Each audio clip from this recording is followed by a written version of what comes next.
بسم اللہ الرحمن الرحیم نحمده ونصلی علی رسوله الکریم اما بعد قال اللہ تبارک وتعالی اعوذ باللہ من الشیطان الرجیم بسم اللہ الرحمن الرحیم یا ایھا الناس اتقوا ربکم الذی خلقکم من نفس واحدہ وقال تعالى يا أيها الناس إن زلزلة الساعة شيء عظيم صدق اللہ العظیم۔ محترم بھائیوں، بزرگوں، دوستو، ہم تمام لوگ جانتے ہیں کہ پچھلے ہفتے ہمارے ملک ہندوستان میں اور ہندوستان کے پڑوس نیپال میں ایک بہت بڑا زلزلہ آیا جس میں ہزاروں لوگوں کی جانیں چلی گئی، لاکھوں لوگ بے گھر ہو گئے، ہزاروں ابھی ملبوں کے نیچے دبے ہوئے ہیں، نہ جن کی لاشیں ملی اور نہ ہی ان کے ٹھکانے پتہ ہے کہ ابھی اور کتنے لوگ دبے ہوئے ہیں۔ یہ زلزلے کیوں آتے ہیں؟ ہم دیکھ رہے ہیں کہ جس دن زلزلہ آیا اس سے ٹھیک 3 دن پہلے اتر بہار میں، جھارکھنڈ اور بہار کے علاقوں کے اندر تیز آندھیاں چلی، ہوائیں چلی، جس کی وجہ سے گاؤں جو ہے اڑ گئے۔ اس کے اندر گھر جو تھے چھپر کے، پترے کے، وہ سارے گھر اس کے اندر اڑ کے چلے گئے۔ اور پھر ہم نے دیکھا اور اس سے تھوڑے دن پہلے پانی کا طوفان آیا جس کے اندر لوگوں کے کھیتیوں کا نقصان ہوا اور کھیت پورے پانی کے اندر غرق ہو گئے، بستیاں پانی کے اندر غرق ہو گئی۔ یہ جو طوفان ہیں یہ کیوں آتے ہیں اور کہاں سے آتے ہیں؟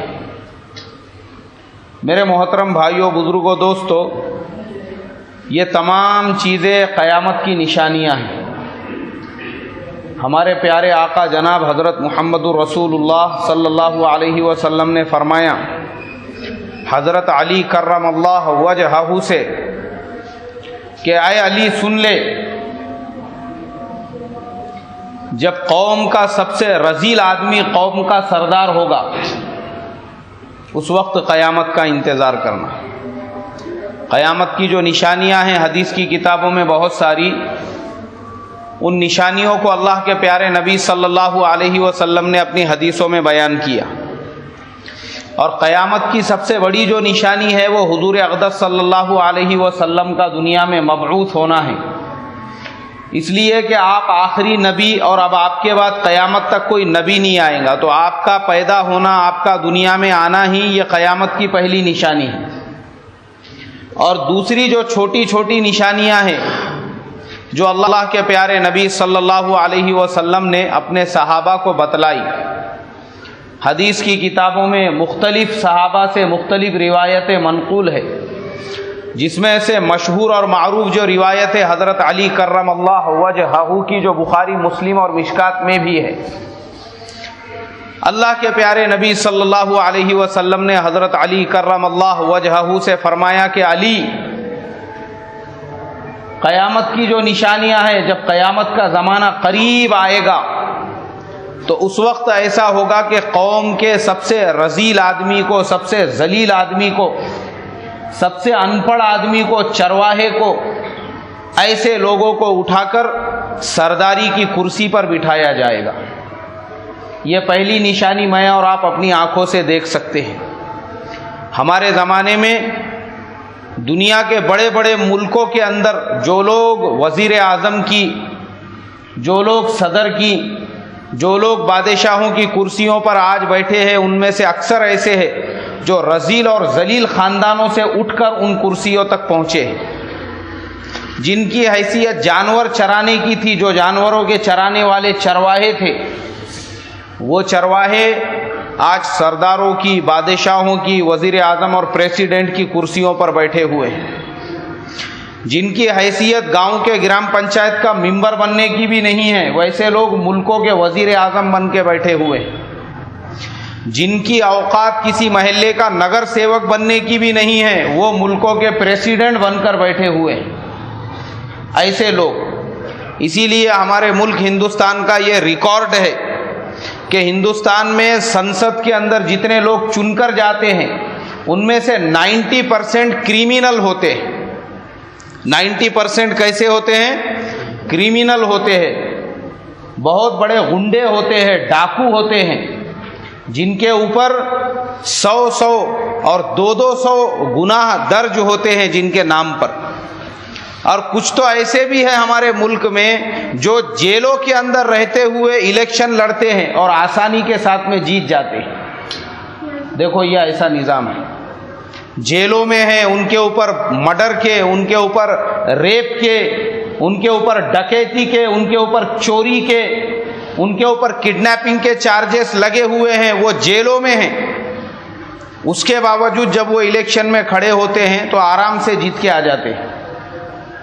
اور جتنے بھی یہ کریمنل ہیں 90% اب وہ ملک کا نظام سنبھال رہے ہیں، وہ خود ڈاکو ہے اور ان کو وزیر مالیات بنایا ہوا ہے۔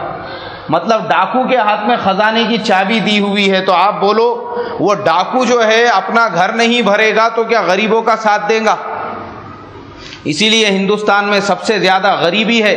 انگریز جب اس ملک کو چھوڑ کر گئے تھے اس وقت میں یہاں پہ اتنی غریبی نہیں تھی جتنی آج اس ملک کے اندر پریشانی اور غربت ہے۔ اس ملک کے اندر 70% لوگ ایسے ہیں، یہ 130 کروڑ کی آبادی والا ملک ہے، جہاں پہ 70% لوگ ایسے ہیں جن کے پاس گزارے کے لیے برابر کھانے وغیرہ کا انتظام نہیں ہے، جو سطح غربت سے نیچے گزارتے ہیں، جن کی روزانہ کی آمدنی 30 روپے سے بھی کم ہے۔ یہ اس ملک کا المیہ ہے۔ اور دوسری طرف اسی ملک میں ایسے ایسے مالدار ہیں جو ایک ایک وقت کا لنچ، ایک ایک وقت کا ڈنر جب کرتے ہیں تو اس کا بل 10,000، 15,000 اور 20,000 روپے ہوتا ہے۔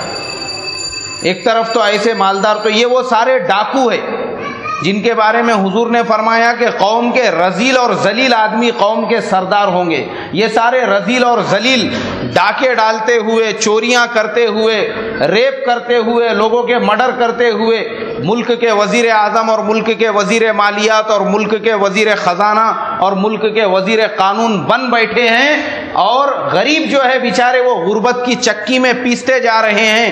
بہار کے اندر ایک جگہ کے لوگوں سے ملنا ہوا تو پتہ چلا کہ وہاں کے لوگ غریبی کی جب ایک دم انتہا ہو جاتی ہے، کھیتوں وغیرہ میں سے چوہے وغیرہ پکڑ پکڑ کے اپنا پیٹ بھرتے ہیں۔ اس ملک ہندوستان میں اتنی غربت ہے۔ اس ملک ہندوستان کے اندر لاکھوں لوگ ایسے ہیں جن کے سروں پہ چھت نہیں ہے، جس کی وجہ سے وہ فٹ پاتھ پہ، روڈوں پہ سونے پر مجبور ہے۔ کوئی شوق سے فٹ پاتھ پہ، روڈوں پہ نہیں سوتا، غریبی کی وجہ سے۔ اور ملک کے وزیر اعظم ایسے ہیں جن کے بنگلے میں 5-5 ہزار جو ہے سپاہی ان کی حفاظت کے لیے کھڑے ہوئے ہیں، اور غریبوں کے پاس میں سر ڈھانکنے کے لیے چھت بھی نہیں ہے۔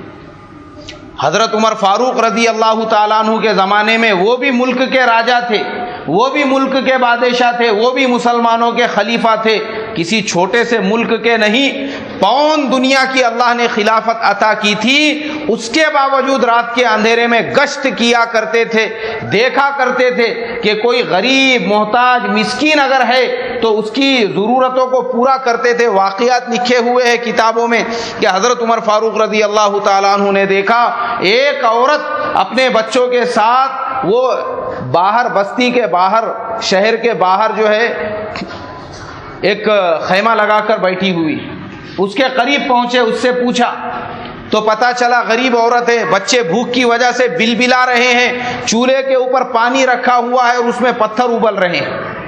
حضرت عمر کی آنکھوں میں آنسو آ گئے، پوچھا کہ تم امیر المومنین حضرت عمر کے پاس اپنی ضرورت لے کر کیوں نہیں گئی؟ کہنے لگی کل قیامت کے دن جب اللہ کے دربار میں میرا اور امیر المومنین عمر فاروق کا مقابلہ ہوگا، تب میں ان کا گریبان پکڑ کے اللہ کے سامنے یہ کہوں گی یہ ہمارے بادشاہ تھے، یہ ہمارے راجا تھے، یہ ہمارے خلیفہ تھے، مگر پھر بھی ہمارے حالات کی خبر نہیں لیتے تھے۔ حضرت عمر نے کہا اللہ کی بندی، عمر کو تیرے حال کا تو کوئی خبر نہیں ہے۔ کہنے لگی جب ان کو ہمارے حال کی خبر نہیں ہے تو ان کو ہمارا خلیفہ بننے کا بھی حق نہیں ہے۔ ہمارے زمانے میں بھی جو لوگ خلیفہ، بادشاہ، وزیر اعظم، وزیر اعلیٰ تو دو چھوڑ کے ایک third class M L A M P کے الیکشن میں اور نگر سیوک کے الیکشن میں بھی اگر چن کے آ جاتے ہیں، جن کے ووٹوں پہ آتے ہیں، بعد میں ان سے بات کرنے کا بھی ان کے پاس میں ٹائم نہیں ہوتا ہے۔ کوئی درخواست، کوئی اپلیکیشن اگر ان کے پاس لے کے جائے کسی ضرورت کو، وہ پہلے ہی بول دیتے بس آنے کا نہیں، یہاں پہ ووٹ تمہارے کو ووٹ لیتے ٹائم پہ ہزار روپے دے دیے تھے، تمہارا ختم ہو گیا اپنا تمہارا حساب کتاب، تم نے ووٹ دیے، احسان نہیں کرے، 1000 روپے لیے ہوئے ہمارے سے، آنا نہیں ادھر اب 5 سال تک۔ یہ ہمارے ملک کا حال ہے، اور وہاں پہ خلیفہ ہے پون دنیا کے، اور پھر بھی عام لوگوں کے جیسے کپڑے پہن کر۔ ہمارے یہاں تو آج کے زمانے میں جو رذیل اور ذلیل لوگ اوپر کی کرسیوں پہ جا کے بیٹھ جاتے ہیں، عام اور سادے کپڑے پہننا تو دور کی بات، ان کے چیلے چپاٹے اور چمچے جو رہتے وہ بھی وزیر اعظم سے کم کے کپڑے نہیں پہنتے۔ ان کے دروازے کے آزو بازو جو پھٹکنے والے رہتے، جو ان سے ملاقات کرانے والے رہتے، ان سے جو ملانے والے رہتے، ان کا وٹ ایسا رہتا، ان کو لگتا کہ ہم بھی اس سے کم نہیں ہے بول کے۔ یہ ہمارے ملک کا حال ہے۔ اور وہاں عمر فاروق 12 پیون کا کرتا پہن کر گشت پہ نکلے ہوئے، اپنے غلام حضرت اسلم رضی اللہ تعالیٰ عنہ کو لے کر آئے بیت المال میں۔ تھوڑی سی چربی، تھوڑے سے کھجور، تھوڑا سا آٹا، تھوڑا سا پکانے کا سامان لیا، اور ان سے کہا کہ یہ تھیلا میرے کمبر پہ رکھ دو۔ وہ کہنے لگے کہ حضرت میں اٹھا دیتا ہوں۔ بولے قیامت کے دن میرے اعمال کا بوجھ میں ہی اٹھاؤں گا، تو نہیں اٹھائے گا۔ دیکھو یعنی کیا اخلاص! یہ مسلمانوں کی ایسی حکومتیں تھی، ایسا امن مسلمانوں نے قائم کیا تھا، تبھی بھیڑیا اور بکری ایک گھٹ پہ پانی پیتے تھے۔ بھیڑیا کی ہمت نہیں ہوتی تھی بکری کو ہاتھ لگانے کی۔ غریب نہیں تھا، غریب کوئی زکوٰۃ کا لینے والا نہیں تھا۔ اتنا امن و امان آیا تھا جب مسلمانوں نے ان ملکوں میں ایسی حکومتیں کی۔ حضرت عمر فاروق رضی اللہ تعالیٰ عنہ وہ تھیلا لے کر چلے وہاں پر۔ آپ نے اپنے ہاتھوں سے بھگونے میں پانی ڈالا، اس میں کھجور ڈالے، اس میں کچھ چربی ڈالی، اس کے اندر آٹا ڈالا، اس کا ہریرا بنایا، اور بنانے کے بعد ان بچوں کو کھلانے لگے۔ بچے پیٹ بھر کر کھا کر جب تھوڑی دیر کھیلنے لگے، حضرت عمر ان کو دیکھتے رہے، اور اس کے بعد وہ بچے سو گئے۔ اور پھر حضرت عمر فاروق رضی اللہ تعالیٰ عنہ نے اس عورت سے کہا کہ صبح میں جا کر خلیفہ سے ملاقات کر لینا۔ اور پھر اپنے غلام حضرت اسلم سے کہا کہ اسلم، ان بچوں کو میں نے روتا ہوا دیکھا تھا، میں اس لیے تھوڑی دیر رک گیا تاکہ میں ان کو ہنستے ہوئے بھی دیکھوں۔ یہ خلافت تھی مسلمانوں کی، مسلمانوں نے ایسی حکومتیں کی، تو حضور نے اسی لیے فرمایا کہ قوم کے رذیل، ذلیل اور جانور چرانے والے چرواہے وہ ملک کے وزیر اعظم، صدر اور اوپر کی جب کرسیوں پر بیٹھنے لگ جائیں گے، اس وقت انتظار کرنا، سرخ آندھیاں چلیں گی، زلزلے آئیں گے، اور لوگ زمینوں میں دھسنا شروع ہوں گے، صورتیں مسخ ہو جائیں گی۔ یہ اللہ کے پیارے نبی صلی اللہ علیہ وسلم نے فرمایا، اور یہ مسلمانوں کی حکومتیں۔ پھر ایسی حکومتیں کی مسلمانوں نے۔ حضرت عمر فاروق رضی اللہ تعالیٰ عنہ کے بعد حضرت عمر ابن عبدالعزیز رحمۃ اللہ علیہ کا دور آیا۔ کیسا زمانہ تھا وہ کہ بھیڑیا اور بکری ایک گھاٹ پہ پانی پیتے تھے۔ بھیڑیا کی ہمت نہیں ہوتی تھی بکری کو ہاتھ لگانے کی۔ ایک دن بھیڑیا نے بکری کو پھاڑ دیا۔ چرواہا کہنے لگا ایسا محسوس ہوتا ہے کہ اب عمر ابن عبدالعزیز دنیا میں نہیں رہے۔ گاؤں میں جب آیا تو پتہ چلا کہ واقعی میں بھی عمر ابن عبدالعزیز کا انتقال ہو چکا تھا۔ ایسی حکومتیں کی، خزانے میں سے 1 روپیہ بھی کبھی اپنی ضرورت کے لیے استعمال نہیں کیا۔ اور یہاں ہمارے ملک میں بھی ایسے لوگ موجود ہیں جو پبلک کے پیسے میں 10-10 لاکھ روپئے کے سوٹ پہنتے ہیں باپ کا مال سمجھ کر۔ یہ ہمارے زمانے کے وزیر اعظم ہیں۔ ایسے بھی ہے ہمارے زمانے میں، وہ تو وزیر اعظم کی بات ہو گئی، تھرڈ کلاس نگر سیوک کے عہدے پر بھی اگر کوئی پہنچ جائے۔ اسی پونا شہر میں ایک نگر سیوک صاحب نے 2.5 کروڑ روپئے خرچہ کر کے سونے کا کرتا بنائے۔ کائے کا کرتا بنائے؟ سونے کا کرتا بنائے، اور اس کو پورے میڈیا والوں کو اور نیوز پیپر والوں کو اور سب کو بلا کے فوٹو بھی کھنچانے لگائے، اور سب کو بولے اس کو پیپر میں چھاپو، اور نیچے لکھنے لگائے کہ 2.5 کروڑ روپئے خرچہ کر کے اس نے سونے کا کرتا بنایا بول کے۔ یہ ہمارے زمانے کے رذیل اور ذلیل لوگ ہیں جو اوپر کی کرسیوں پہ آ گئے، اس کے بعد اب ان کو پچ نہیں رہا ہے۔ ان کے بارے میں فرمایا ایسے جب کرسیوں پر بیٹھیں گے اس وقت میں قیامت قریب آ جائے گی۔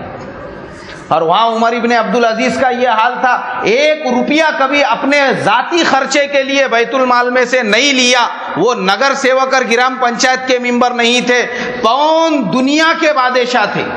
کتنی دنیا کے؟ پون سے زیادہ ہو گئی تھی بنو امیہ کے زمانے میں، تو ہندوستان تک پہنچ گئے تھے. محمد ابن قاسم، یہ اس زمانے کی میں بات کر رہا ہوں. وزیر جو اس زمانے کے ان کے بیت المال کے جو ذمہ دار تھے، بچہ روتا ہوا آیا، بیوی کہنے لگی عید کا دن قریب ہے، سب کے بچے نئے کپڑے پہن کر گھوم رہے ہیں، ہمارے بچوں کے پاس نئے کپڑے نہیں. بیت المال کے ذمہ دار سے کہا کہ بولے بھائی میرے کو 1 مہینے کی تنخواہ ایڈوانس دے دو، میں چاہتا ہوں اپنے بچوں کے لیے بھی نئے کپڑے خریدوں. وہ زمانے کے بیت المال کے ذمہ دار بھی کیسے امانت دار تھے دیکھو.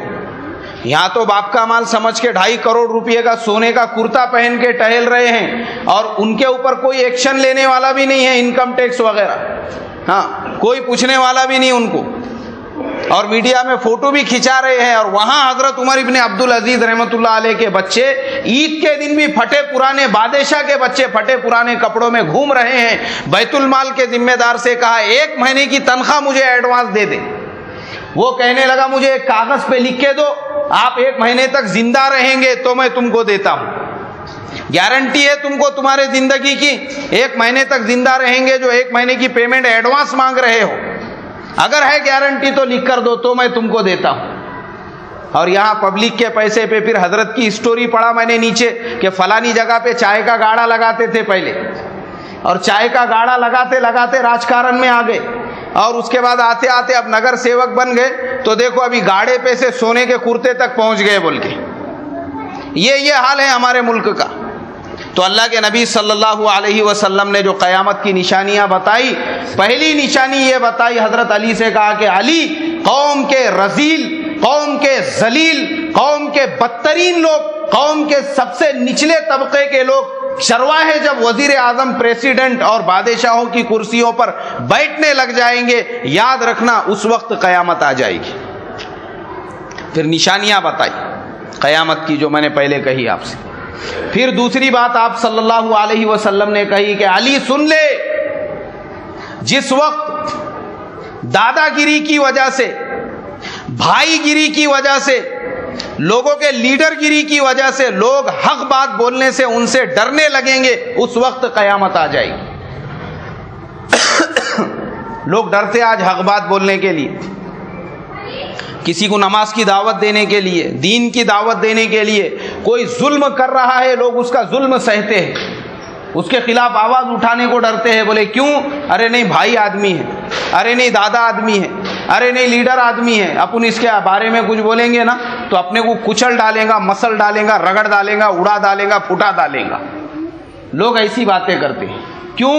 حق بات بولنے سے اس لیے ڈرتے ہیں صرف دنیا کے خوف کی وجہ سے، دنیا کے ڈگریوں کی وجہ سے، دنیا کے مال کی وجہ سے، دنیا کے عہدوں کی وجہ سے. ایک علاقے کے اندر ہماری جماعت چل رہی تھی چلے کی.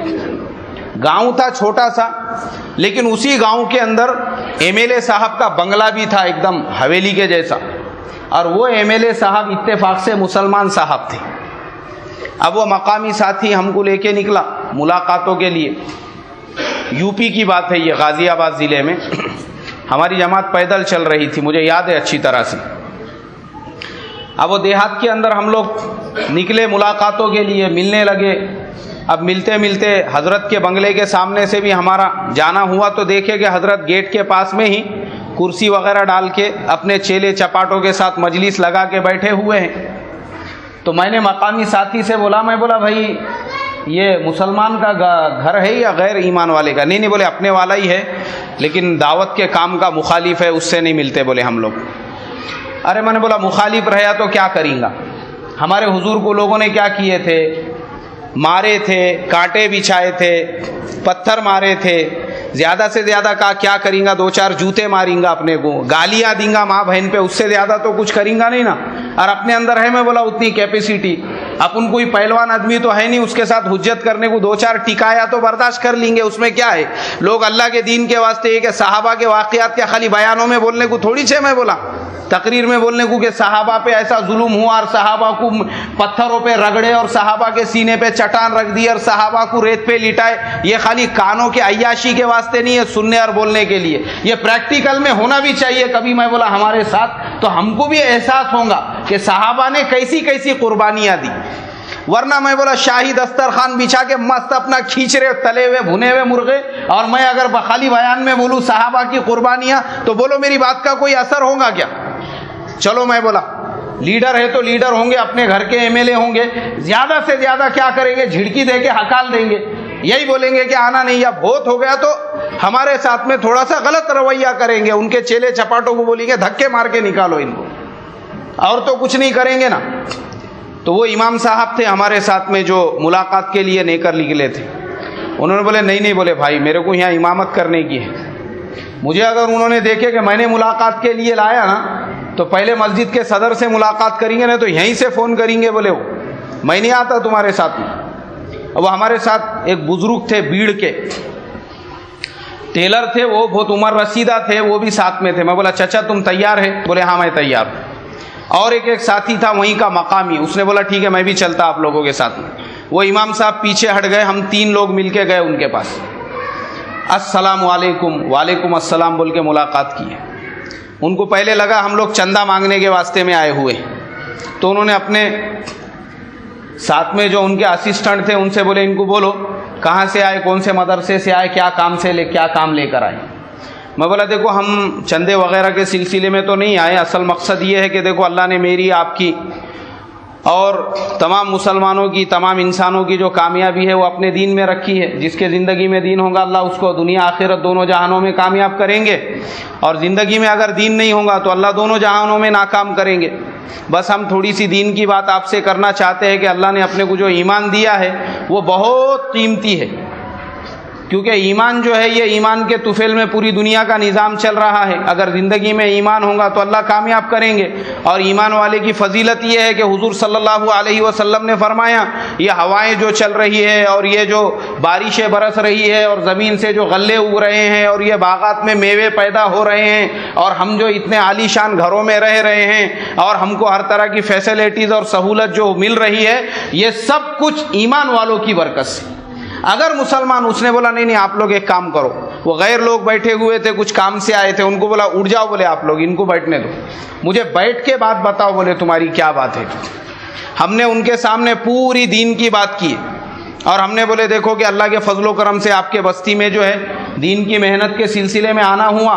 اب ہم تو باہر کے لوگ ہیں، کسی کو جانتے نہیں پہچانتے نہیں، آپ مقامی لوگ ہیں، آپ تھوڑا ہمارا ساتھ دیں گے، ہماری اصلاح کریں گے، ہماری تربیت کریں گے۔ ہم محتاج بن کے آپ کے بستی میں آئے ہوئے ہیں، ہم آپ کو سکھانے کو نہیں آئے، آپ سے سیکھنے کے لیے آئے ہوئے ہیں۔ تو آپ تھوڑا آؤ، تعلیم میں ہمارا ساتھ دو، ہماری تھوڑی اصلاح کرو، ہماری تھوڑی تربیت کرو۔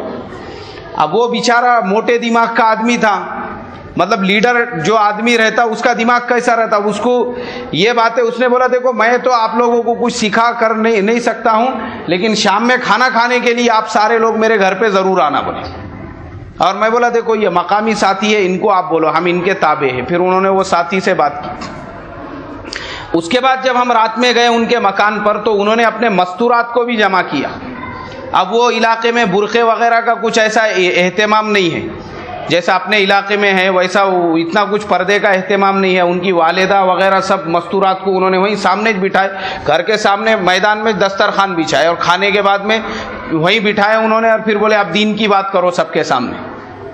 تو بتانے کا مقصد یہ ہے میرے محترم بزرگوں، دوستو، جو اللہ کے نبی نے فرمایا حضرت علی سے کہ علی سن لے، قیامت کے قریب ایک زمانہ ایسا آئے گا لوگ دین کی بات بولنے کے لیے اس لیے ڈریں گے کہ یہ پاورفل آدمی ہے، یہ بھائی ٹائپ کا آدمی ہے، یا دادا ٹائپ کا آدمی ہے، یا لیڈر ٹائپ کا آدمی، تو اس سے ڈرنا نہیں، اس سے متاثر نہیں ہونا۔ آدمی بھلے ہی چاہے کوئی بھی ہو، ہمارا کام ہے اس تک دین کی دعوت کو لے کر جانا، اس کو اچھی بات کا حکم دینا اور بری بات سے اس کو کیا کرنا، روکنا۔ یہ فرض ہے ہمارے اوپر۔ حضور صلی اللہ علیہ وسلم نے فرمایا بری بات کو اگر ہاتھ سے روک سکتے ہیں تو اس کو کیسے روکو؟ ہاتھ سے روکو۔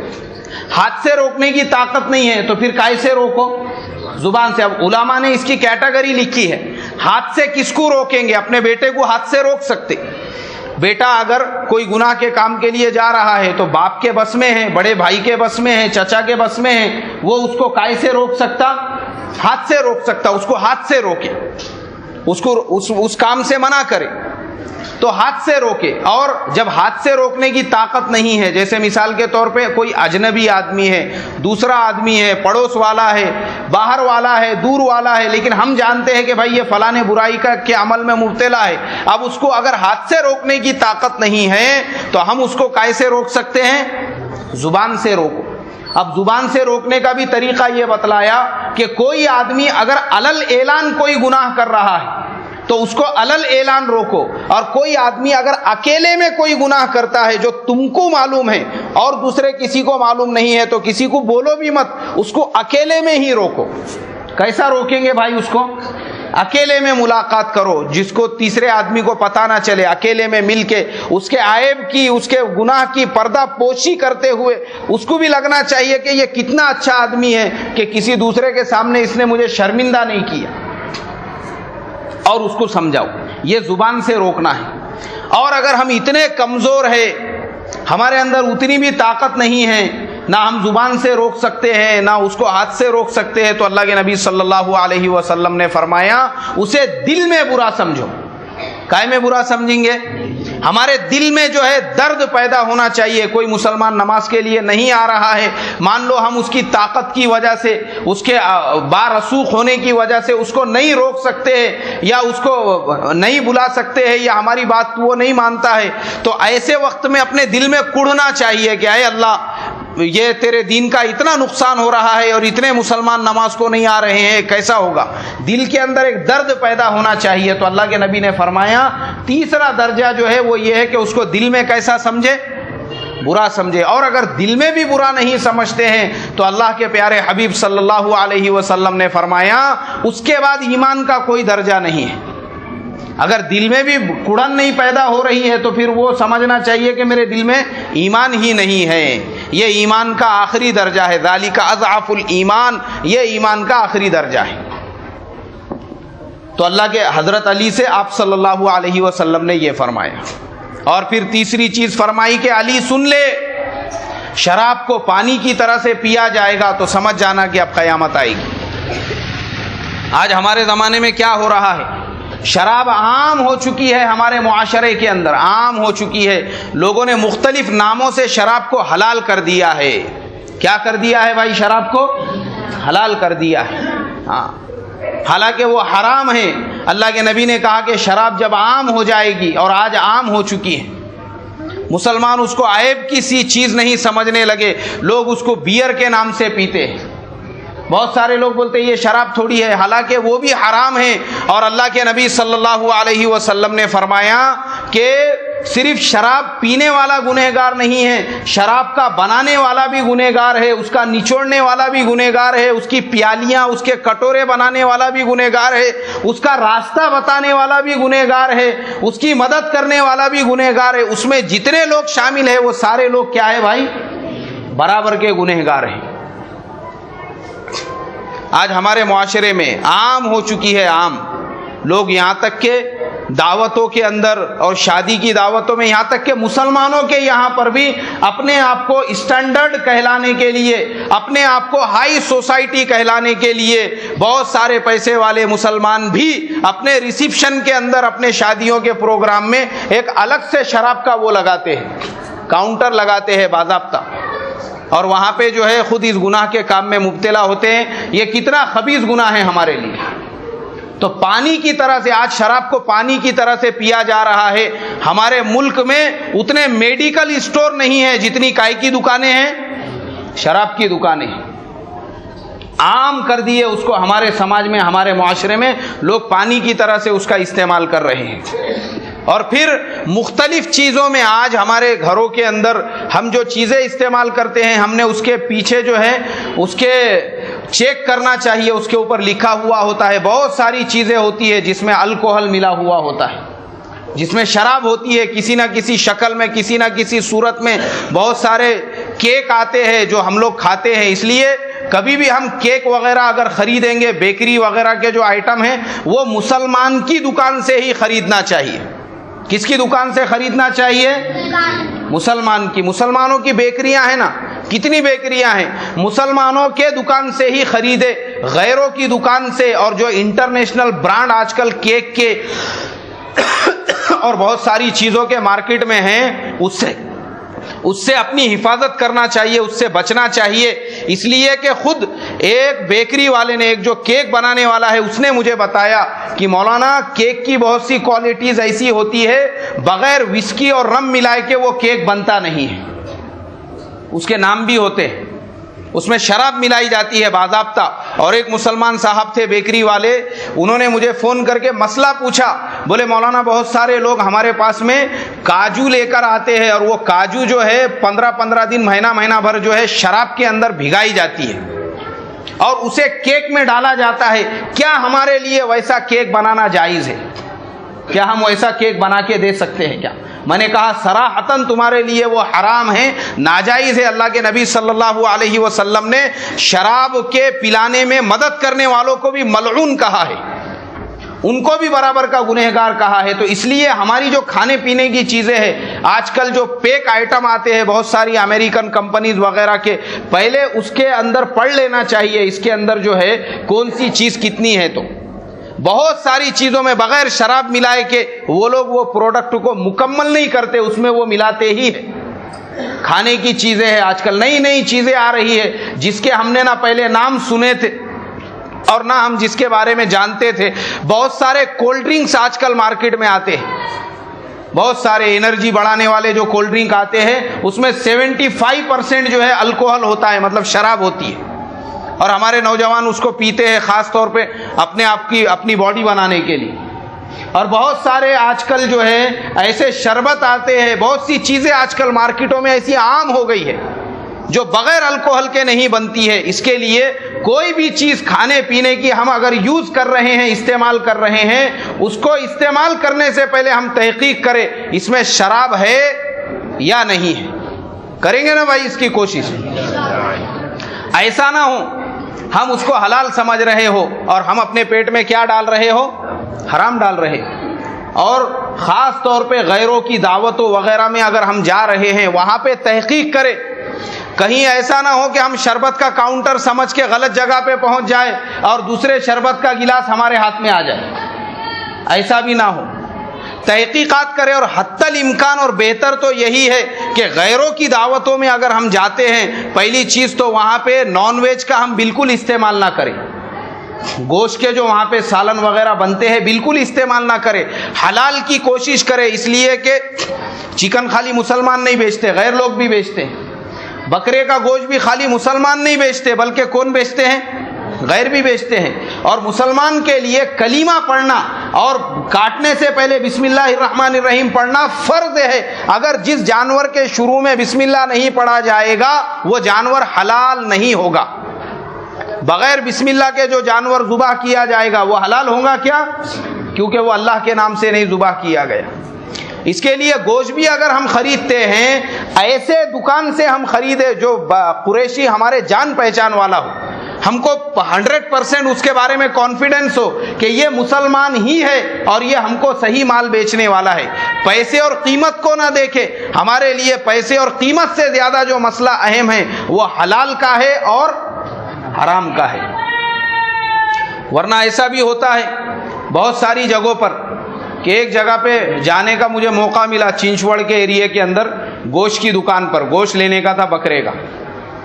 اب وہ جو گوشت بیچنے والا لڑکا تھا, ہم گئے اس کے پاس. میں نے اس سے کہا کہ بھائی ہم کو 2 مرغیاں چاہیے کاٹ کر.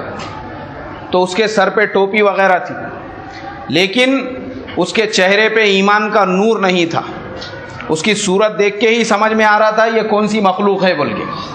اور میرے ساتھ میں جو مسلمان تھے, مطلب جو لینے والے تھے, انہوں نے مجھ سے کہا, بولے اس سے ایک بار پوچھو اس کا نام کیا ہے. میں نے اس سے مراٹھی میں پوچھا. ارے میں بولا دادا تجھا ناو کائے رے؟ اور ماذا ناو؟ بولے اس نے پھر اپنا غیر مسلم نام بتایا.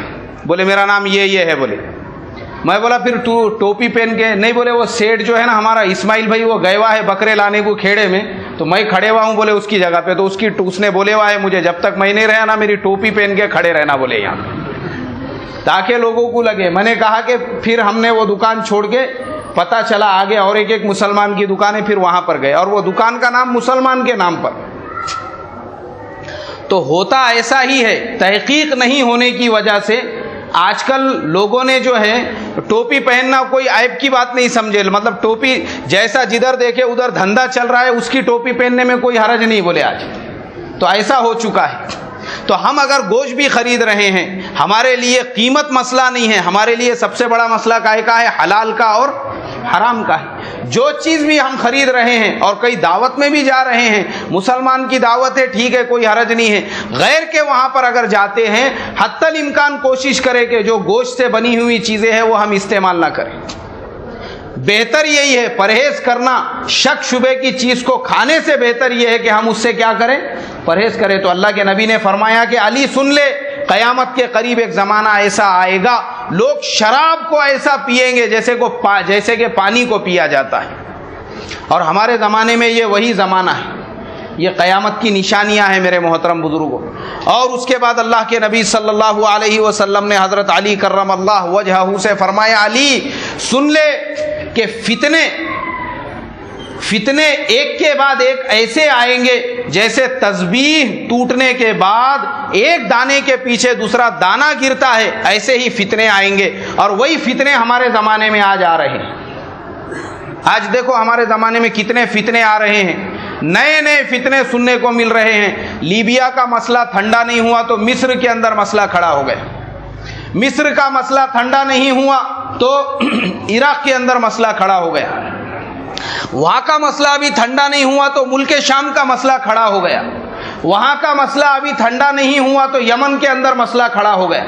وہاں کا مسئلہ ابھی ٹھنڈا نہیں ہوا تو پتہ چلا کہ سعودی میں مسئلے کھڑے ہو گئے. سارے مسلم ملکوں میں نئے نئے فتنے روزانہ ظہور میں آ رہے ہیں. اور ویسے ہی ہمارے ملک میں بھی اور ہمارے پڑوس میں بھی ویسا ہی ہو رہا ہے. یہ سارے فتنے کائی کی نشانیاں ہیں؟ قیامت کی نشانیاں ہیں. اور پھر کہا کہ علی سن لے,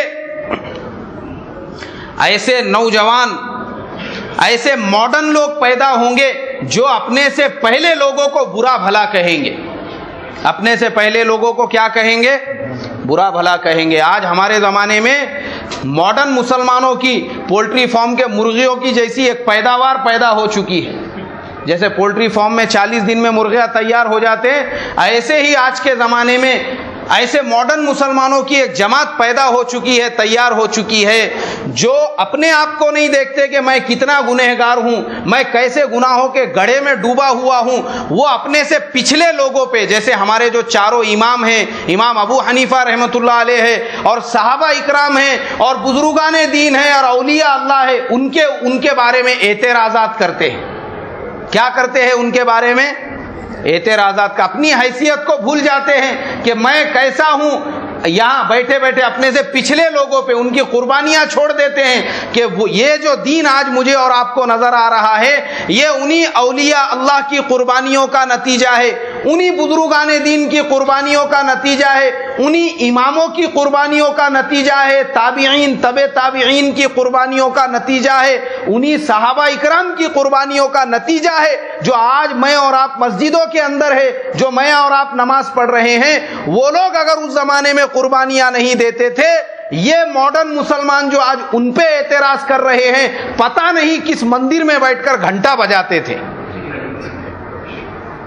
کوئی پتہ نہیں ہے, کوئی گارنٹی نہیں ہے. لیکن یہ دین آج جو نظر آ رہا ہے یہ کس کی قربانیوں کا نتیجہ ہے؟ بزرگوں کی. خواجہ معین الدین چشتی رحمۃ اللہ علیہ کہاں پیدا ہوئے؟ ایران میں پیدا ہوئے, سنجر میں پیدا ہوئے. کیا ضرورت تھی ہندوستان آنے کی؟ وہ اگر چاہتے, ارے بابا میرے ذمے میرے گاؤں کی خدمت ضروری ہے, میں کیوں ہندوستان کا سفر کروں, اگر یہ سوچتے, اس زمانے میں اس ملک کے اندر 90 لاکھ لوگ مسلمان نہیں ہوتے تھے. کتنے لاکھ لوگ؟ اور وہ جو 90 لاکھ لوگ تھے وہ اس ہندوستان کا تقریباً 30% لوگ تھے. یہاں کی جو آبادی تھی اس کے کتنے فیصد لوگ تھے؟ 30% لوگ تھے. آپ سوچو وہ اگر نہیں آتے تو آج ہمارے ملک میں اسلام آتا تھا؟ حضرت مالک ابن دینار رحمۃ اللہ علیہ جو کیرلا میں آئے، جنہوں نے ہندوستان کی سب سے پہلی مسجد سن 627 عیسوی کے اندر بنائی ہے، جو کیرلا کے اندر پیرامن نام کا جو گاؤں ہے، شہر ہے، ہندوستان کی پہلی مسجد وہاں پر تعمیر ہوئی، وہ اگر یہ سوچتے تھے مجھے ہندوستان کا سفر کرنے کی کیا ضرورت، میں عرب میں رہ کر کام کروں گا، تو بولو ہندوستان میں اسلام آتا تھا؟ ارے آتا تھا کیا؟ نہیں آتا تھا۔ کس کی قربانیوں سے آیا؟ ان کی قربانیوں سے۔ یہ امام جو چاروں امام ہیں، وہ زمانے میں حدیثوں کو گھڑنے والوں کی ایک پوری یہودیوں نے ایک پوری ٹیم تیار کر لیے تھے۔ وہ لوگ حدیثوں کو گھڑ گھڑ کے لوگوں کو بیوقوف بناتے تھے۔ یہ چاروں امام اگر یہ سوچتے کہ اپنے کو کیا کرنے کا، اپن اپنے آخرت کی فکر کرو نا، اپن اپنے قبر کے بارے میں سوچو، اپنے کو کرنے کا کیا، یہ حدیثیں وہ جو گھڑی جاری، یہ نئے نئے فتنے اگر آتے، سوچو اگر یہ اس زمانے میں اس دین کو اور حدیثوں کو جانچ کر اور صحیح حدیثوں کو ایک جگہ جمع کرنے کی، اور اللہ کے نبی کے سنتوں کو ایک جگہ جمع کرنے کی، اور حضور کا جو صحیح مسنون طریقہ ہے نماز پڑھنے کا، اس کو اگر ایک جگہ جمع کرنے کی فکر نہیں کرتے تھے، تو آج ہمارا وہی حال ہوتا تھا جو عیسائیوں کا ہوا۔ ان کے اوپر بھی روزانہ 2 وقت کی نماز فرض تھی، ان کے بعد پیدا ہونے والے لوگوں نے وہ 2 وقت کی نماز کو ختم کر دیا، اب خالی اتوار کے دن ایک مرتبہ وہ لوگ نماز پڑھتے ہیں۔ مسلمانوں کا بھی وہی حال ہوتا تھا۔ لیکن یہ جو نمازیں باقی ہے، یہ جو مسائل باقی ہے، کس کی قربانیوں سے باقی ہے بولو؟ محدثین کی قربانیوں سے، فقہا کی قربانیوں سے، ائمہ کی قربانیوں سے، اولیاء اللہ کی قربانیوں سے باقی ہے، ان کی قربانیوں سے باقی ہے۔ تو اس لیے میرے بھائیوں، حضور نے کہا کہ لوگ ایسے پیدا ہوں گے جو اپنے سے اگلے لوگوں کو کیا کریں گے؟ برا بھلا کہیں گے۔ اس لیے بھائیوں، میں ہمیشہ بیانوں میں کہتا ہوں، اپنے سے پہلے لوگوں کی عظمت، ان کی محبت اور ان کا ادب احترام اگر ہمارے دل میں ہوگا، اللہ ہم کو دونوں جہانوں میں بھی کامیاب کریں گے، ہمارے ایمان میں مضبوطی دیں گے۔ اور یاد رکھو، ہم نے اگر اپنے سے پہلے لوگوں کو برا بھلا کہا، اللہ ہم کو معاف کرے۔ علماء نے لکھا ہوا ہے کہ جو لوگ اپنے علماء کو برا بھلا کہتے ہیں، اپنے ائمہ کو برا بھلا کہتے ہیں، اپنے بزرگوں کو برا بھلا کہتے ہیں، انہوں نے پہلی فرصت میں توبہ کرنا چاہیے، کہیں ایسا نہ ہو کہ کفر کے اوپر ان کو موت آئی، اور مرنے سے پہلے اللہ ان کے ایمان کو کیا کر لے بھائی؟ سلب کر لے۔ تو اس کے لیے کریں گے سبھی کوشش، ہاں ہم کیسے بھی ہو، لیکن ہمارے دلوں میں کس کی محبت رہے گی؟